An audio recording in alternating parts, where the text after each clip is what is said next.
love you more now today than I did when we were first married. It's a marriage that grows in love, grows in unity, grows in intimacy. Trinity of love is all about this outpouring of love. The Father giving himself to the Son in return giving himself all that he is in love to the Father.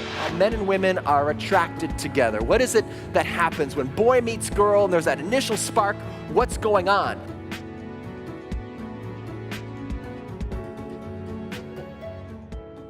Feelings are supposed to be a part of a relationship. Let me just be really clear on that. If I'm married, and I am married, and I look at my wife, and I say to my wife, honey, I love you, I would die for you, I will never leave you, but I have no feelings for you.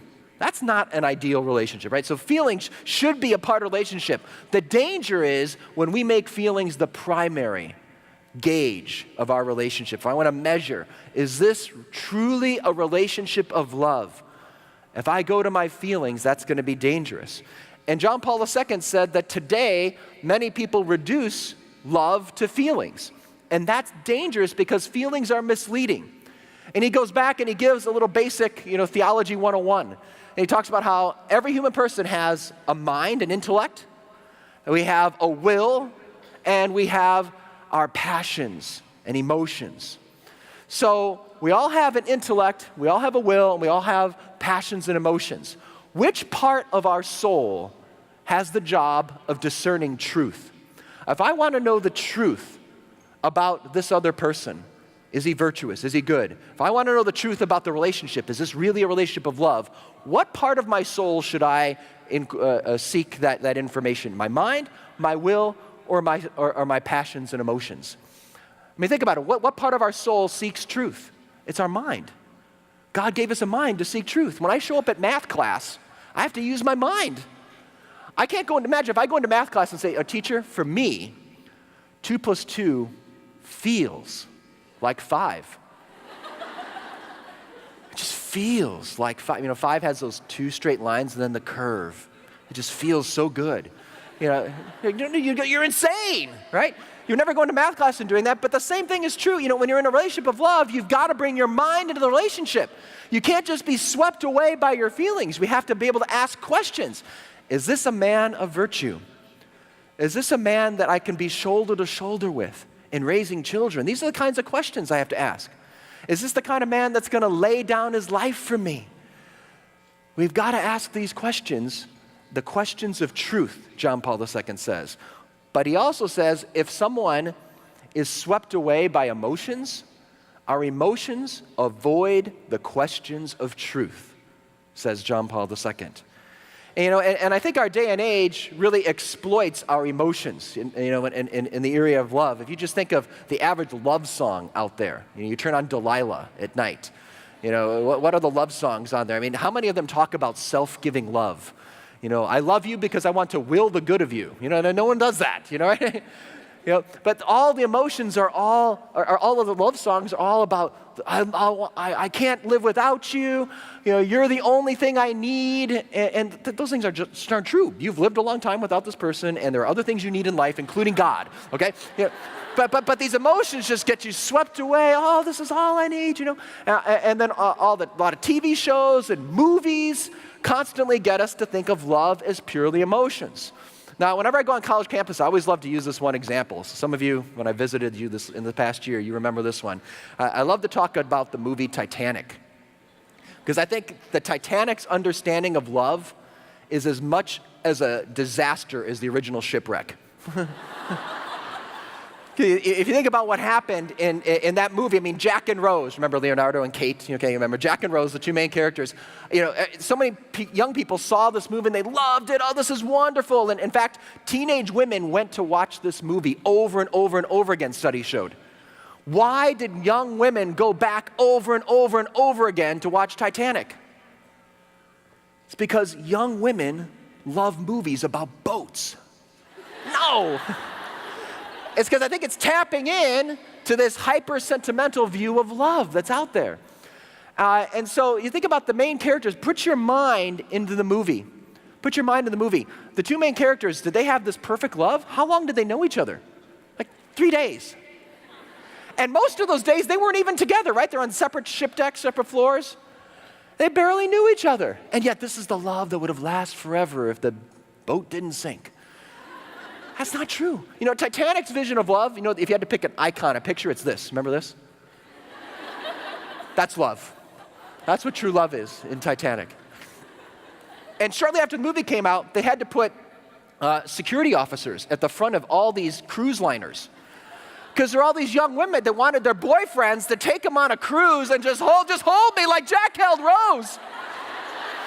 And we'll play Celine Dion in the background, you know, and then I'll know you love me. John Paul II says, what happens when we let our emotions get carried away, we start to idealize.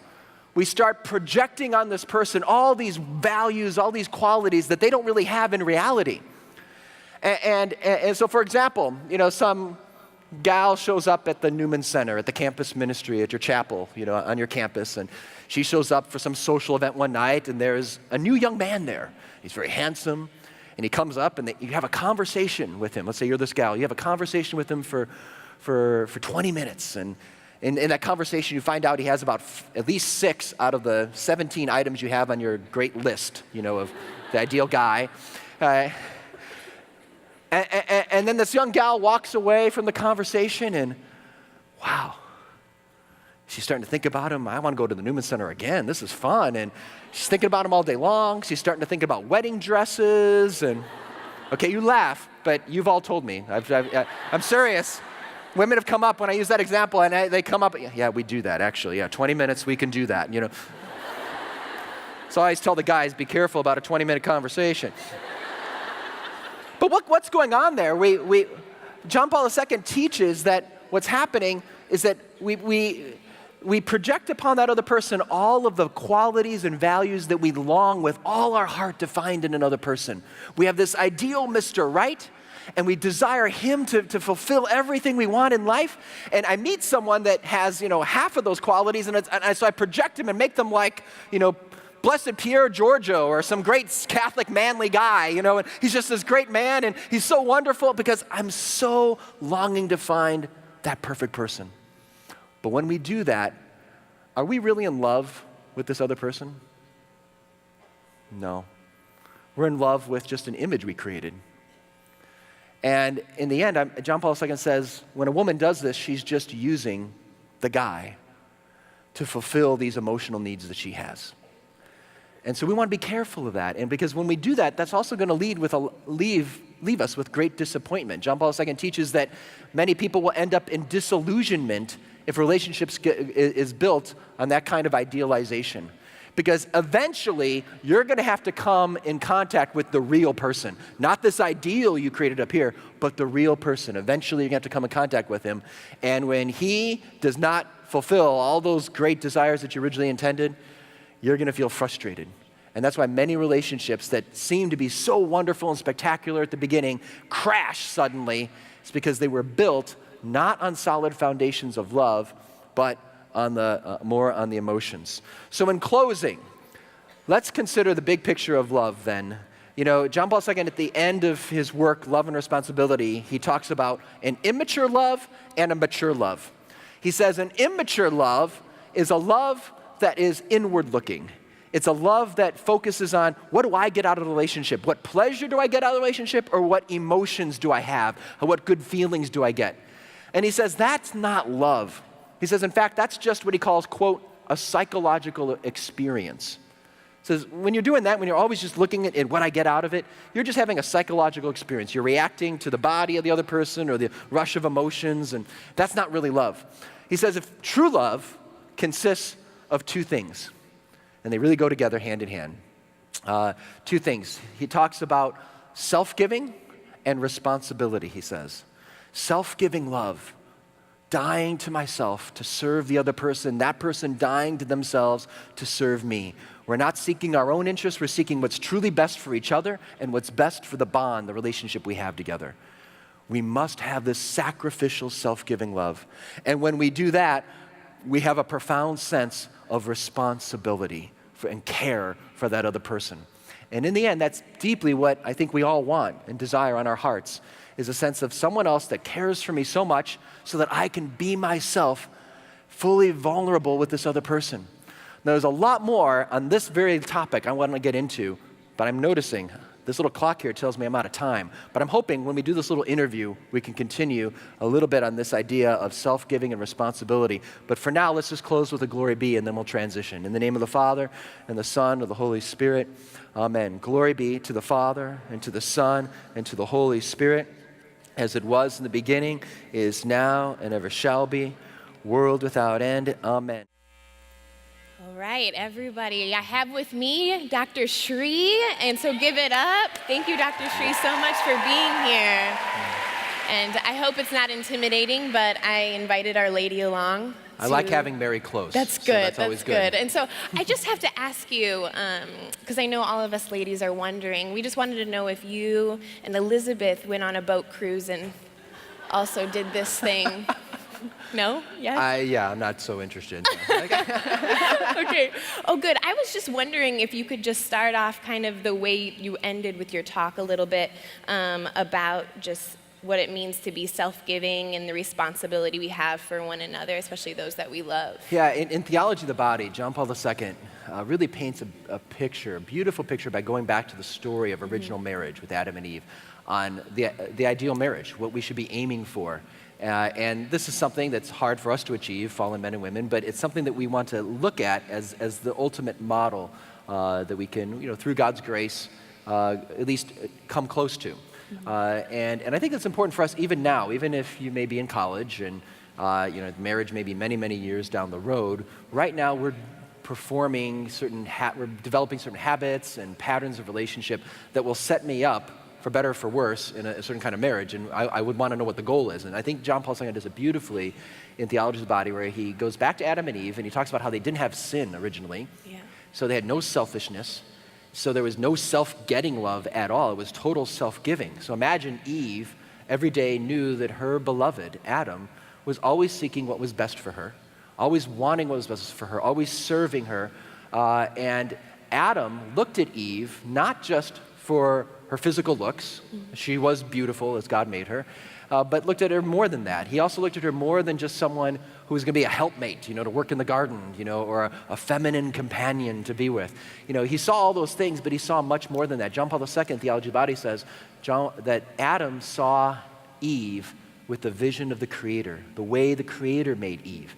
And what did God say after he made Eve? He made Eve as his daughter, made her in the image and likeness of him, and God said, she is very good. Remember on the last day, it is very good. And so Adam, when he looked at Eve, would see she's not just beautiful, and she's not just my helpmate, she's not just a feminine companion, she's a daughter of God, made in the image of God, and she has entrusted her life to me in this profound marriage relationship. I'm not worthy of that. And so what Adam did was he approached Eve with all of his interaction so careful. He had a profound sense of responsibility to care for her with every word he spoke, with every interaction. The image I use, I like to say, is it was as if he was holding Eve's heart in the palm of his hand, wanting to be so careful, seeing how beautiful, how priceless this gift of Eve was to him. And he wanted to be so careful not to do anything or say anything that might do any damage to this gift and hurt her in any way. Now, ladies, I like to ask then is, if you were a woman and you found that kind of an Adam, is that the kind of man you would be willing to give your heart to? And of course, the answer is yes. And Adam in return would feel the same kind of love from Eve and would feel free. So what that does is when you live total self-giving love, when the other person is totally giving to you like that, then you have a feeling of security and trust that is quite profound.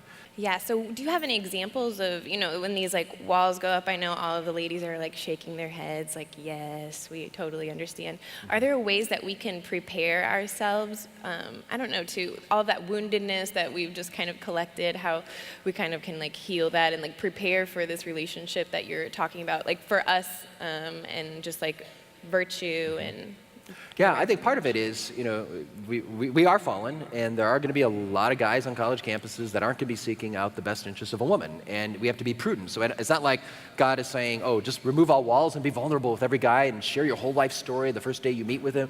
No, Yeah. that's not what he's saying, and we have to be very prudent about these things. And by the way, I meet many young Catholic couples. They meet at a conference like this, and they stay up late at night talking, and they talk about how many kids that I want to homeschool my kids, or I want to do this with my kids. They're like, whoa, that sounds way too much information on your first night. But in terms of what to do positively, I think it's going back to some of the principles we looked at here. When we start a relationship, to realize there's this attraction, there's these emotions, and there's this physical attraction going on, and that's not bad. Yeah. But I want to be careful I'm not being swept away by either one of those. I want to make sure I've got my mind in the game, in the relationship. I want to make sure that I'm really talking to the Lord about the relationship. I'm maybe talking to other friends that I know. Maybe if you're on a Focus campus, you're a Focus Bible study leader. What do you think about this relationship? So it helps me because I always have to give what I call the don't freak out lecture. And that is, I give this talk and then all these people, men and women, just start freaking out. Oh my goodness, what about my relationship? Am I just swept away by emotions? What do? I don't know. And I say, you know what? It's okay. God knows, and John Paul II knows that we're fallen, and we are going to be swept away by emotions. But knowing that that's a tendency of mine is half the battle. Many people go through life never really knowing that, and they're just swayed by their emotional life, and they end up in one train wreck after another in relationships. So if you're at least aware that I tend to be swept away by emotions, I tend to idealize, I tend to rush things in my head, I'm going to take that to prayer and say, Jesus, help me to slow down. Jesus, help me to see things as they really are. Help me to see the truth about this other person. Help me see the truth. Am I ready for this relationship? Maybe I'm not even ready for a deep relationship. Jesus, help me see the truth so that I'm not swept away by my emotions. Yeah, do you have examples of maybe couples who you think have lived, or even like saints who have lived this type of life, people that us women can look to and be like, okay, this is like a good thing to look for in a man, and these are maybe not so good things, or these are things that I can be more flexible on, kind of like maybe getting rid of our list. Yeah. Well, I mean, a list is okay, but I hope the list isn't just like he likes this color or this band, or but they're more substantive things. And I think some things you want to consider. I always say at the end, if to love is to will the good of another, it's not a feeling. So no matter if a guy just comes and says, I have strong feelings for you, great, but that doesn't mean you love me. We have to really keep that in mind, because the love is to lay down your life for someone. That requires a lot of virtue. It requires patience. It requires humility. It requires a lot of generosity. Is this a kind of guy? This is what I would look for. This is what I'm going to teach my daughters. To look for in a man is look for a man that lives his life not for himself, that he is serving others. Because a lot of guys, if they're interested in you, they're going to just buy you flowers, they'll take you out to dinner, they'll carry your bags, they'll do all these nice things for you because they have a ulterior motive.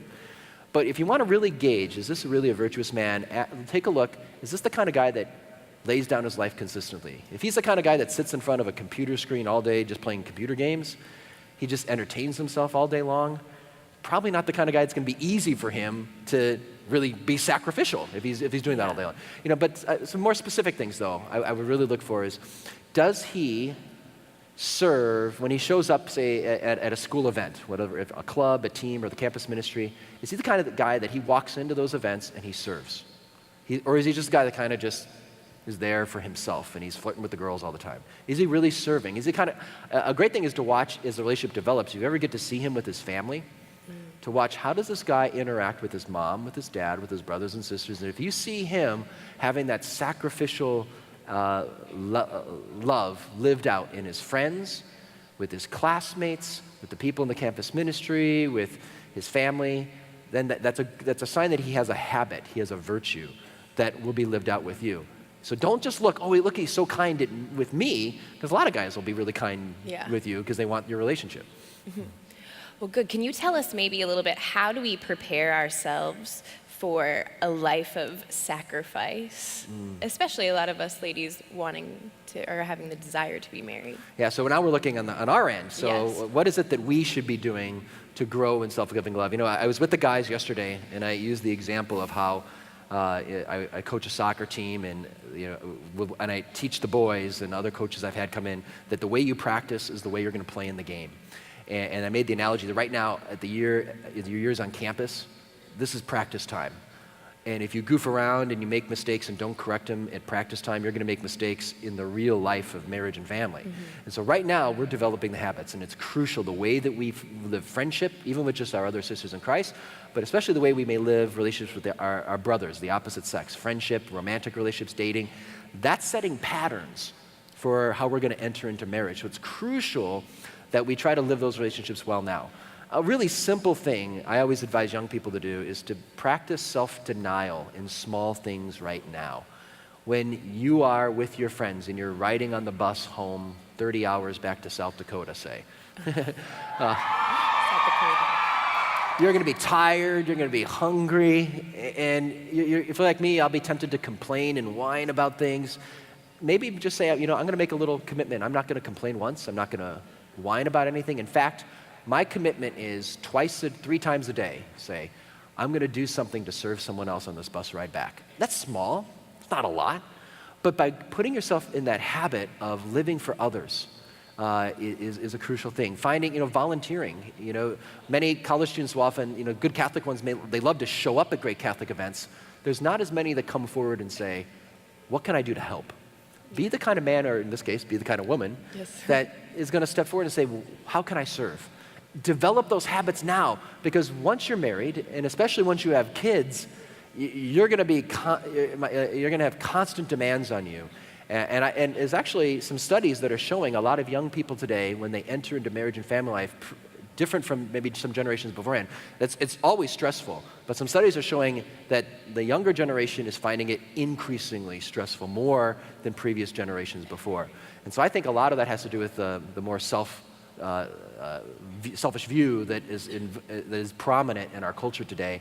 As good Catholics, we want to go against that grain and really develop self-giving in our life right now. Yeah, good. Okay, let me look at some of these questions I have from our lovely ladies out there. Are there any points when attraction can be a really bad thing? Yeah, well, it's okay. Think about it, God made us wired this way to be attracted to the opposite sex in those two ways, physically and emotionally. But it's meant to lead us to the person, right? And so what we do with that attraction, the attraction itself just happens, right? You don't wake up in the morning, I really hope I'm attracted to somebody today. You just see some guy in class and you're attracted to him, right? It just happens. You don't work at it. Now, and there's nothing wrong with that at all. What happens is then, what do you do with that attraction? So you see that guy in class, so all during class you just start thinking about him. That's not good. You don't even know the guy. The guy could be a complete jerk, and you're spending your whole time thinking about him. You should be thinking about class and your notes and all that. So what you do with the attraction is crucial there. The attraction itself initially that's just the way that we're wired. We're going to be attracted to beautiful people of the opposite sex, and we're going to be attracted to the mystery of the opposite sex. That's just the way God made us. But what we do with that is important. So, for example, if I'm starting a relationship with someone, and there's a natural attraction there, that's good. If let's say I go to a holy hour at the Newman Center, and I spend my holy hour praying for that particular boy and thinking about him and talking the whole hour with God about them, and maybe that's a little too much. Maybe a short little prayer for him and a short prayer for the relationship, and then I'm really meditating on the scriptures or paying attention to what the priest may be saying. Those are areas where we go astray. Attraction itself is not bad. It's what we do with that attraction. Do we let it lead us to just focus on all this great emotions? I just can't stop thinking about him. He's so wonderful, or he's so beautiful. He's so handsome. Do I let myself focus on just those qualities, or does it really develop toward a true honor and love of the person as a person? I think that's key. And when I end up focusing too much on what I get out of it and the good feelings I have from it, that's where it gets dangerous. Yeah. What are some ways, like I meet a really cute guy in Mass and I'm trying so hard not to think about him, but it just keeps coming up, or he's even a man that I think has all these qualities. I actually have gotten to know him, but I can't figure out a way to actually stop the flood of all of these things coming into my. I'm okay, I'm gonna pray right now, and he's still really cute, and then all of a sudden my mind is going to the way he's gelled his hair, or things like that, and I'm like, please Jesus, Mary, help me, I don't know what to do. Any advice? that never happens with women, right? That just never happens. I think it's particular. Maybe we should talk later. No, Yeah. no. One thing I said earlier was even just to simply say a short prayer. Lord, this is really hard for me. I stink at this. And I'm going to start thinking about the way he's gelling his hair or whatever. And Lord, but help me. I ask for your grace. And if I stumble and I continue just idealizing this person or thinking about this person, I offer that to you. Make it a prayer. That's the beautiful thing of St. Therese of Lisieux, that even our mistakes, even the times we fall into weakness, we can take that and offer it to God. We turn it to God and turn it into a good. Say, Jesus, I give you this. This is all I can give right now. But with your grace, I trust that someday I'll get better at this. So I think that's absolutely crucial on the spiritual level. But in addition to that, I think, to make a great effort to focus on something else. Get your mind to go do something. Go do something of service, maybe, to serve someone else that has nothing to do with this boy or anything else. Maybe it's going and talking to a friend, stopping by, getting my work done, whatever it is. So those are some practical things. But I think the important point is to be aware of it. Most of us aren't even aware that we're wasting all this time doing this, and we're not aware of the dangers that could come if I do that.